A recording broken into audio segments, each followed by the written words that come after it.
Hello दोस्तों, कैसे हैं आप लोग। मेरा नाम है सी जसमीत सिंह अरोड़ा और बहुत बहुत स्वागत है आप लोग का मेरे यूट्यूब चैनल सी ए जसमीत सिंह पे। बच्चों, एग्जाम में अब रह गए हैं हमारे पास ऑलमोस्ट 25 डेज और ये 25 डेज जो है ये बहुत ज़्यादा क्रूशियल हैं ये डिसाइड करने के लिए कि सर आपका एग्ज़ाम जो जुलाई 21 में होने वाला है वो आप स्मूथली निकाल लेंगे कि आप उसमें स्ट्रगल करेंगे। आज इस वीडियो के अंदर मैं आप लोग के लिए कुछ टिप्स लेकर आया हूं टैक्सेशन के लिए कि इन 25 डेज में आपको टैक्सेशन सब्जेक्ट को कैसे अप्रोच करना चाहिए, कौन से टॉपिक्स कैटेगरी ए के हैं, कैटेगरी बी के हैं, कैटेगरी सी के हैं, इनकम टैक्स को कैसे रिवाइज करना है, जीएसटी को कैसे रिवाइज करना है और एग्जाम डे पे हमें क्या करना है, ये सारी बातें हम इस वीडियो के अंदर देखेंगे। तो अगर आपको एडवांटेज लेना है टैक्स के अंदर, अगर आप एग्जेम्पशन स्कोर करना चाहते हैं टैक्स के अंदर, तो ये वीडियो जो है वो लास्ट तक देखिएगा। सबसे पहले हम बात करते हैं इनकम टैक्स की। इनकम टैक्स जो है बेटा वो है आपका टोटल 60 मार्क्स का, जैसे कि आपको पता है, और हम इसके अंदर टारगेट करेंगे 40 प्लस। सर 60 में 40 प्लस क्या ये पॉसिबल है? बेटा अगर जो मैं स्ट्रेटजी आपको बता रहा हूं अगर आप ये फॉलो करते हो और आपने पहले एक बार टेक्स्ट पढ़ रखा है तो इजीली आप 40 प्लस टारगेट कर सकते हो, बिलीव मी। क्लियर? सबसे पहले मैं आपको कैटेगरी ए वाले जो टॉपिक्स हैं उनसे रूबरू करवा दूं। आपका कैटेगरी ए के अंदर बेसिक, रेसिडेंशियल और 5 हेड्स ऑफ इनकम। आपका बेसिक इस बार मोस्ट मोस्ट मोस्ट इंपॉर्टेंट है। आप एक 8 नंबर का क्वेश्चन एक्सपेक्ट करने वाले हैं इसके अंदर न्यू रिजाइम में। 8 मार्क्स तक का क्वेश्चन जो है वो न्यू रिजाइम पे आ सकता है। तो ये वाला जो चैप्टर है ये आपके लिए हो गया है अब मोस्ट इंपॉर्टेंट।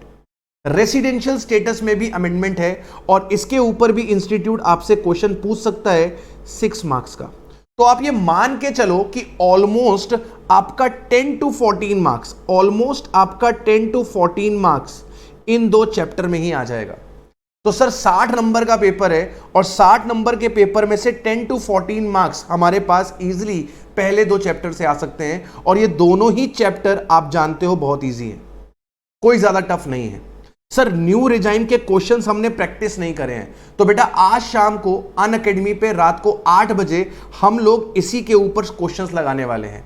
2 सेशंस हो सकते हैं लूं या फिर हो सकता है एक ही सेशन लूं, लेकिन आज रात को 8 बजे एक सेशन जरूर है जिसमें आपको ये न्यू रिजाइम के क्वेश्चंस मैं कराऊंगा, उसे मिस मत करिएगा। इन 2 चैप्टर्स को कंप्लीट करने के बाद आप जंप करेंगे अपने हेड्स ऑफ इनकम के अंदर। हेड्स ऑफ इनकम में सबसे पहले आप वाइंड अप करेंगे पीजीबीपी, क्योंकि जो टोटल इनकम का क्वेश्चन आता है उसके अंदर पीजीबीपी एक इंपॉर्टेंट रोल प्ले कर देता है और कई बारी स्टैंड अलोन क्वेश्चन भी पीजीबीपी में आ जाता है। इंस्टीट्यूट का दिमाग थनक जाता है तो वो अप टू 20 मार्क्स तक इस चैप्टर को पूछ सकता है। तो भाई साहब अगर 60 नंबर का पेपर है और उसमें से 20 नंबर तक पीजीबीपी में आ सकता है तो आप इस चैप्टर की अहमियत समझ सकते हो कि ये चैप्टर कितना इंपॉर्टेंट है। पहले इंस्टीट्यूट ने ऐसा किया हुआ है कि वो 20 मार्क्स तक पीजीबीपी में से ही पूछ लेता है, 20 मार्क्स तक पीजीबीपी से ही पूछ लेता है। तो आप सोच सकते हो कि सर इसकी कितनी बड़ी इंपॉर्टेंस है। तो जैसे ही आप इन 2 टॉपिक्स को ओवर करेंगे you will be jumping on to PGBP.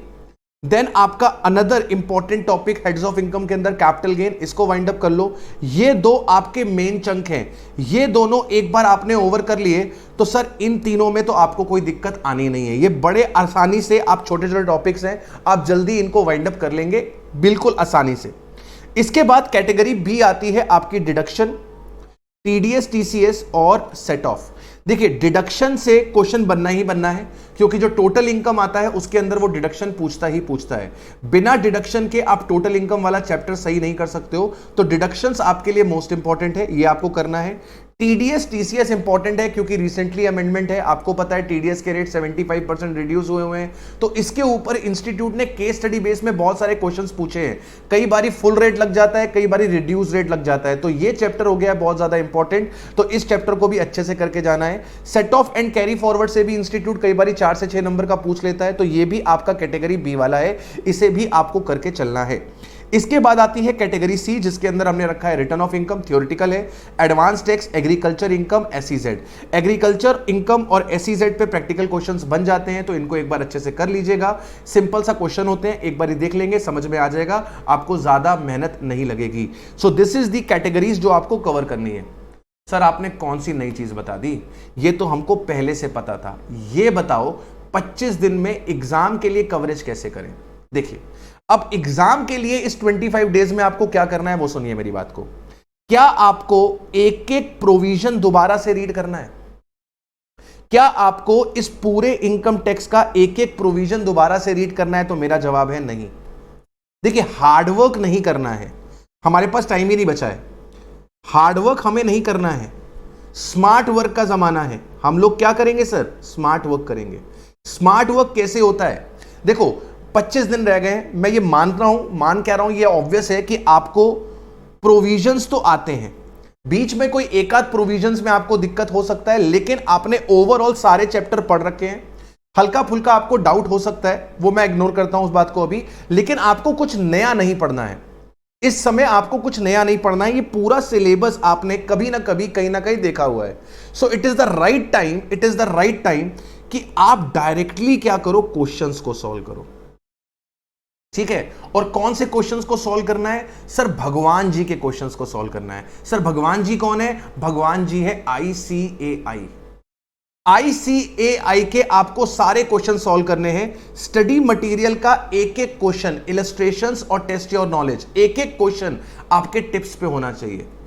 Revision test paper at least आपको 4 अटेम्प्ट्स की सॉल्व करनी है। मॉक टेस्ट पेपर इस अटेम्प्ट का पिछले अटेम्प्ट का कम से कम सॉल्व कर लेना, और अगर पॉसिबल हो, समय निकाल पाओ, तो इसे भी कम से कम 4 अटेम्प्ट्स का सॉल्व कर लेना। पास्ट एग्जाम क्वेश्चंस आपको सॉल्व करने हैं पिछले 4 से 6 अटेम्प्ट के। सर इतना कुछ कैसे सॉल्व होगा? सर टाइम कहां है? इतना कुछ कैसे सॉल्व होगा? आपने तो बोल दिया, हम कैसे करें? सुनो मेरी बात, ठहरो, सब्र करो। हमें एक एक क्वेश्चन लिख के सॉल्व नहीं करना है बेटा, एक एक क्वेश्चन हमें लिख के सॉल्व नहीं करना है, टाइम नहीं है हमारे पास। हमें क्या करना है? हमें एक एक क्वेश्चन को गो थ्रू करना है, एक एक एडजस्टमेंट को अच्छे से समझना है। आप कैलकुलेटर पे सॉल्व कर सकते हो, ठीक है। लेट्स से कि ये सब मिला के आपके पास 200 क्वेश्चन है। इतनी कवरेज अगर आप कर रहे हो, लेट्स से आपके पास 200 क्वेश्चन है, तो 200 क्वेश्चन 25 दिन में लिख लिख के सॉल्व नहीं हो सकते, लेकिन 200 क्वेश्चन में आप कम से कम 40 क्वेश्चन तो लिख के सॉल्व कर सकते हो। कम से कम 40% क्वेश्चन तो लिख के 40 क्वेश्चन तो लिख के सॉल्व कर सकते हो। तो इन 200 क्वेश्चन में आप 40 क्वेश्चन लिख के सॉल्व करो, और बाकी जो क्वेश्चन है आपके 160 क्वेश्चन है, उन्हें आप गो थ्रू करो, ठीक है। अब जैसे मान लो आप सैलरी का क्वेश्चन कर रहे हो, उसमें बेसिक सैलरी गिवन है, डीए गिवन है, कमीशन गिवन है। अबे क्या करना होता है? बेसिक सैलरी को 12 से मल्टीप्लाई, डीए को 12 से मल्टीप्लाई, कमीशन परसेंटेज वाली होती है। तो ये आपको लिखना नहीं है, ये कैलकुलेटर पे सॉल्व कर लेना है। अब उसमें ग्रेच्युटी का ट्रीटमेंट आया, तो ग्रेच्युटी का टैक्सेबल अमाउंट निकालने के लिए वर्किंग नोट बनता है, तो ग्रेच्युटी का वर्किंग नोट बनाओ ना। रेंट फ्री एकोमोडेशन निकालना है, तो रेंट फ्री एकोमोडेशन के लिए वर्किंग नोट बनता है, वर्किंग नोट बनाओ ना। पूरा क्वेश्चन बनाने की जरूरत नहीं है, जहां जहां वर्किंग नोट बनने हैं उनको कॉपी में सॉल्व करो, और बाकी सब का ऑडिट कर लो, राइट। कोई बंदा कहता है कि भैया ऑडिट करना बड़ी गलत बात है, सारे क्वेश्चन सॉल्व करने हैं। सारे नहीं करने हैं भाई, कोई नहीं कर सकता, it is next to impossible. अगर आपके पास 200 क्वेश्चंस हैं, तो आप टारगेट लेके चलिए कि मुझे इसमें 20% क्वेश्चन जो है वो मुझे सॉल्व करने हैं लिख के, फुल फ्लेजेड, और जो 60-80% क्वेश्चंस हैं उन्हें मैं गो थ्रू करूंगा। इन 80% क्वेश्चंस के मैं वर्किंग नोट बनाऊंगा, और जो नॉर्मली फिगर्स उतार के लिखनी होती हैं उन फिगर्स पे लिख के मैं टाइम बर्बाद नहीं करूंगा। जो क्वेश्चन से फिगर सिर्फ उतारनी है उसे नहीं निकालो, जिसको फाइंड करना है, ग्रेच्युटी बोल दिया मैंने, रेंट फ्री एकोमोडेशन बोल दिया। ऐसे ही जब तुम पीजीबीपी में जाओगे तो तुम्हें डेप्रिसिएशन कैलकुलेट करना पड़ता है, वो कैलकुलेट कर लेना, ठीक है। कैपिटल गेन के अंदर आपको कैलकुलेशन करनी पड़ेगी लगभग हर क्वेश्चन की, क्योंकि उसमें एग्जेम्पशन है, उसमें इंडेक्स कॉस्ट है। तो इंडेक्स कॉस्ट ऑफ एक्यूजिशन को आप कैलकुलेट करो ना। फुल वैल्यू ऑफ कंसीडरेशन तो एज इट इज उतारनी होती है। Index cost of acquisition calculate करो, index cost of improvement calculate करो। जो चीजें कैलकुलेट करनी है वो चीज कॉपी में सॉल्व करो, जो चीज क्वेश्चन से एज इट इज उतारनी है उसे इग्नोर मारो। This is the smart work. तो आपको टारगेट लेना है कि इतने सारे क्वेश्चंस आपको करने हैं, और अगर आपके पास ये सारा कंटेंट अमेंडेड फॉर्म में नहीं है तो आप क्या कर सकते हो, आप हमारा प्रैक्टिस बैच परचेज कर सकते हो। इस प्रैक्टिस बैच के अंदर हमने ये सारे क्वेश्चंस अमेंडेड फॉर्म में कवर करे हैं। टोटल जो ये कंटेंट है बेटा लगभग 30 घंटे का कंटेंट है, और 30 घंटे के अंदर मैंने आपको एक एक क्वेश्चन करवाया है, एक एक क्वेश्चन स्टडी मटेरियल का, रिवीजन टेस्ट पेपर का, मॉक टेस्ट पेपर का, पास्ट एग्जाम क्वेश्चन का, और पास्ट एग्जाम क्वेश्चन में हमने लास्ट 10 ईयर्स के क्वेश्चन करे हैं। तो बहुत ही ज्यादा कॉम्प्रिहेंसिव कवरेज करी है हमने 30 घंटे के अंदर। तो अगर आप दिन में 3 घंटे भी टेक्स्ट पढ़ते हो तो आपका 10 दिन के अंदर ये सारा का सारा कवरेज हो सकता है। नहीं सर, हमें आपका वीडियो नहीं परचेज करना है, हमें आपका बैच नहीं परचेज करना है, आप हमें नोट्स दे दोगे क्या? तो बेटा आप एक काम करो, अगर आपको बैच भी परचेज नहीं करना है तो आप हमसे हमारे अमेंडेड नोट्स क्या कर सकते हो, परचेज कर सकते हो, जिसके अंदर हमने ये सारी चीजों को लेटेस्ट फाइनेंस एक्ट के हिसाब से सॉल्व किया हुआ है। राइट, तो ये तो हो गई बात इसकी। जैसे कि मैंने आपसे बोला कि इनकम टैक्स में आपको ये चीजें करनी है। अब सर हमें अगर चैप्टर ही याद नहीं है, हमें चैप्टर का कॉन्सेप्ट ही क्लियर नहीं है, बहुत पहले पढ़ा था हम भूल गए हैं, हम डायरेक्टली क्वेश्चंस कैसे करें? तो आप एक काम करिए, पहले आप रिवीजन वीडियो देख लीजिए अगर रिक्वायर्ड है तो। अगर रिक्वायर्ड है, मान लो आपको पीजीबीपी याद नहीं आ रहा है या आपको पीजीबीपी में कॉन्फिडेंस नहीं आ रहा है, तो क्वेश्चन लगाने से पहले आप क्या कर लीजिए, रिवीजन वीडियो देख लीजिए, और रिवीजन वीडियो देखने के बाद आप इन क्वेश्चंस को कर लीजिए। देखिए, सिर्फ अगर आप लॉ रिवाइज करके चले जाते हो तो आपका काम नहीं बनेगा। जब तक आप क्वेश्चन नहीं लगाओगे इनकम टैक्स के अंदर, आपको इनकम टैक्स की डेप्थ समझ में नहीं आएगी, आपको इनकम टैक्स की कॉम्प्लिकेशन समझ में नहीं आएंगी। एग्जाम में आपको लॉ लिखने को नहीं आएगा, एग्जाम में आपको क्वेश्चंस लिखने को आएंगे। बहुत सारे बच्चे ऐसे हैं जिनको प्रोविजन टिप्स पे हैं, लेकिन वो प्रैक्टिकल क्वेश्चन करते वक्त गलती करते हैं, या फिर उनको प्रैक्टिकल क्वेश्चंस करने में कॉन्फिडेंस नहीं आता है। उसका सिंपल सा रीजन है क्योंकि आपने क्वेश्चंस प्रैक्टिस नहीं किया है। इनकम टैक्स को रिवाइज करने का सबसे बेस्ट तरीका होता है कि आप डायरेक्टली उसके क्वेश्चंस लगाएं, क्योंकि जब आप क्वेश्चन सॉल्व करेंगे तो आपको समझ में आएगा कि कहां पर हमारा प्रोविजन फंस रहा है, कहां हम इसको इंटरप्रिटेट नहीं कर पा रहे हैं, हम इस क्वेश्चन को हैंडल नहीं कर पा रहे हैं। देन आप जाके वो प्रोविजन को रिवाइज करिए और दोबारा से क्वेश्चन को सॉल्व करिए। So this is must. मैं गारंटी से दे सकता हूं कि अगर आपने इतने क्वेश्चंस अगर आपने स्टडी मटेरियल के लगा लिए, आरटीपी, एमटीपी, पास्ट एग्जाम के कर लिए, आपको 60 में से कम मेरे बेटा 70 to 80% पेपर रखा रखाया मिलेगा। 70 से 80% मतलब अप टू 40 मार्क्स का पेपर 60 में से यहीं से आना है।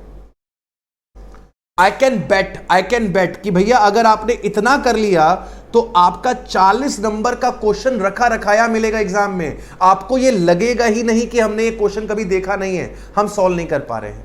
इसके अलावा और इस समय इंस्टीट्यूट ने आपको केस स्टडी बेस्ड एमसीक्यू दिए हैं। Case study based MCQ most important है बेटा, मोस्ट इंपॉर्टेंट है, ये आपको करके जाने ही जाने हैं। और अच्छी बात ये है कि हमारे चैनल पे ये सारे के सारे case study based MCQ solve करवाए गए हैं और इनका सॉल्यूशन शीट हमारे टेलीग्राम चैनल पर अपलोड कर दिया गया है, तो अगर नहीं देखा है तो देख लो। इसके बाद बच्चा जो सबसे ज्यादा परेशानी फील करता है इनकम टैक्स के अंदर, वो फील करता है टोटल इनकम के अंदर। तो मैं आपको बता दूं कि आपको क्या करना है, आपको डेली, आज से डेली आपको एक क्वेश्चन टोटल इनकम का रोज लगाना है।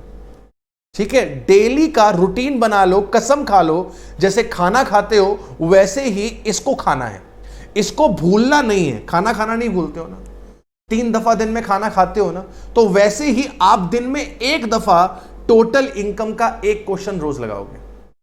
एक क्वेश्चन रोज लगाओगे, जब भी आप टेक्स्ट पढ़ने बैठोगे आपको एक क्वेश्चन टोटल इनकम का सॉल्व करना है।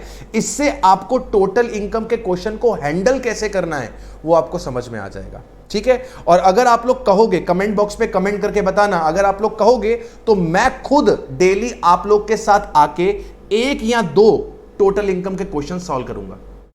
आप लोग कमेंट बॉक्स में बताना कि आपको यह चीज चाहिए कि नहीं चाहिए। पहली बात तो ये आपको खुद करनी चाहिए, लेकिन अगर आपको लगता है कि सर हम खुद रूटीन नहीं बना पा रहे हैं, हमसे ये नहीं हो पा रहा है, तो आप कमेंट करिए, मैं आपकी बातें देखता हूं, आप लोग क्या चाहते हो। अगर आप लोग कहोगे तो मैं ये क्वेश्चंस आप लोग को करा दूंगा। ये तो बात हो गई मेरे बेटा, इनकम टैक्स की।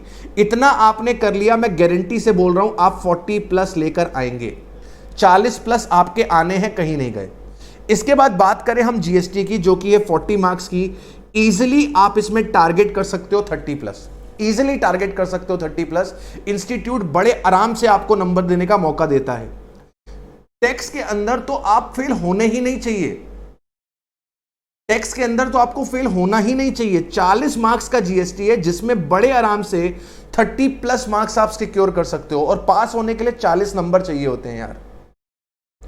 तो जो भी बच्चा अगर टैक्स में फेल हो रहा है तो बच्चे आपकी कहीं ना कहीं स्ट्रेटजी गलत जा रही है, अपनी स्ट्रेटजी को सुधारो। कैटेगरी ए के अंदर पेमेंट ऑफ टैक्स, पहला ही क्वेश्चन 8 नंबर का मिलता है आपको पेमेंट ऑफ टैक्स से। Payment of tax, ITC, registration, exemption, ये आपके जो 4 चैप्टर हैं ये मोस्ट इंपॉर्टेंट है। एग्जेम्पशन वाला पॉइंट पेमेंट ऑफ टैक्स के साथ कई बार मर्ज होके आ जाता है, एग्जेम्पशन वाला पॉइंट आपका मर्ज होके पेमेंट ऑफ टैक्स के साथ आ जाता है। और इसमें एक चैप्टर और ऐड कर लो आरसीएम, एक चैप्टर और ऐड कर लो आरसीएम, ये सब आपका कैटेगरी ए है। इसको आपको अच्छे से करना है। कैटेगरी ए में आप कम से कम 20 मार्क्स एक्सपेक्ट कर सकते हो, 20 मार्क्स प्लस, ये 20 से 25 नंबर तक चला जाता है आपका कैटेगरी ए। इसके बाद आप कैटेगरी बी में कंपोजिशन स्कीम, इजी टॉपिक लेकिन इंपॉर्टेंट, रिटर्न्स प्रोसीजरल है, टीओएस वीओएस इंपॉर्टेंट, एग्जाम में आता ही आता है, एग्जाम में आता ही आता है। कम से कम आप इसमें 6 से 8 मार्क्स एक्सपेक्ट कर सकते हो। सप्लाई पूछ लिया जाता है आपसे 2 से 4 नंबर का, ठीक है। इसके बाद आप जो कैटेगरी सी है वो टैक्स इनवॉइस और ई वे बिल। और अगर मैंने कोई चैप्टर मिस कर दिया है, पहली बात तो नहीं किया होगा, अगर मिस कर दिया है तो उसे आप कैटेगरी सी में डाल दीजिएगा, क्योंकि अगर दिमाग में नहीं आया तो वो हो सकता है उतना इंपॉर्टेंट ना हो, right. This is the order जिसमें आपको फॉलो करना है। पहले payment of tax, ITC, registration, exemption, RCM. जब ये आप अच्छे से कर लो then jump on to composition, return, TOS, VOS, supply, and then आप टैक्स इनवॉइस वाले चैप्टर को कर लो। नीचे जनरली जो चैप्टर हैं वो प्रोसीजरल है, टीओएस और वीओएस प्रैक्टिकल है लेकिन इजी है, इनके मुकाबले इजी है, इसमें ज्यादा कुछ नहीं है, इसलिए इसको मैंने कैटेगरी बी में रखा हुआ है। अब एग्जाम डे पे आप क्या करोगे? एग्जाम डे पे आप क्या करोगे? टैक्सेशन आपका 4th पेपर है। जिस दिन आप 3rd पेपर देकर आओगे, आप 3rd पेपर देके मान लो 5 बजे आपका पेपर ओवर होता है और आप घर पे पहुंच जाते हो 6 बजे तक। आप घंटा 2 घंटा आराम करिए, खाना ना खाइए, आराम करिए, आप 8 बजे पढ़ने बैठ जाइए। 8 बजे आप पढ़ने बैठ जाइए। 8 बजे से लेकर रात को 12 बजे तक, मिनिमम रात को 12 बजे तक आप 4 घंटे पढ़ाई करेंगे और इस 4 घंटे के अंदर आप ओवर करेंगे जीएसटी का payment of tax. Payment of tax कैसे ओवर करेंगे सर? इसका एक एक क्वेश्चन आपको कवर करना है। Study material, RTP, MTP, past exam question, एक एक क्वेश्चन आपको ओवर करना है। क्वेश्चन रीड करना है, क्या क्वेश्चन पूछा गया है। इसके बाद आप उठाएंगे पेमेंट ऑफ टैक्स के बाद आप उठा लीजिएगा रिवर्स चार्ज मैकेनिज्म। इसके बाद आप उठा लीजिएगा रिटर्न्स, रजिस्ट्रेशन, ठीक है, रजिस्ट्रेशन नहीं तो आईटीसी, जो आपको ठीक लगे। कोशिश करिए कि आप 4 घंटे के अंदर अंदर ये सारे टॉपिक अलोंग विद क्वेश्चंस आप इन्हें वाइंड अप कर लें। अलॉन्ग विद क्वेश्चंस आप इन्हें वाइंड अप कर लें। दिस इज योर 8 to 12 जिस दिन आप कॉस्टिंग का पेपर देकर आए हो। नेक्स्ट डे आप 6 बजे तक आराम से उठ जाइए और 7 बजे आप पढ़ने बैठ जाइए। 7 बजे से लेकर 12 बजे तक आप टारगेट बनाइए कि आपको कैटेगरी ए के रिमेनिंग और कैटेगरी बी वाइंड अप करनी है।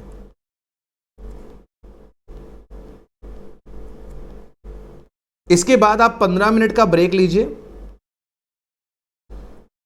और उसके बाद आप अपना 12:15 बजे से लेकर 1:15 तक अपना कैटेगरी सी को उड़ा दीजिए, ठीक है। इसके बाद लंच वगैरह कर लीजिए, लंच एंड रेस्ट, और 2 बजे से लेकर 5 बजे तक, बल्कि मैं कहता हूं 2 बजे से लेकर 4 बजे तक आप अपना basics plus residential wind up कर लीजिए। इसके बाद आप 4 बजे से लेकर 6 बजे तक पीजीबीपी वाइंड अप कर लीजिए। रेस्ट करिए आधे 1 घंटे का। 7 बजे से लेकर आप रात को 12 बजे तक अपने रिमेनिंग 4 हेड्स वाइंड अप करेंगे। अच्छा, जब आप इनको उठाएंगे तो कोशिश करिएगा कि इनमें आप समरी नोट्स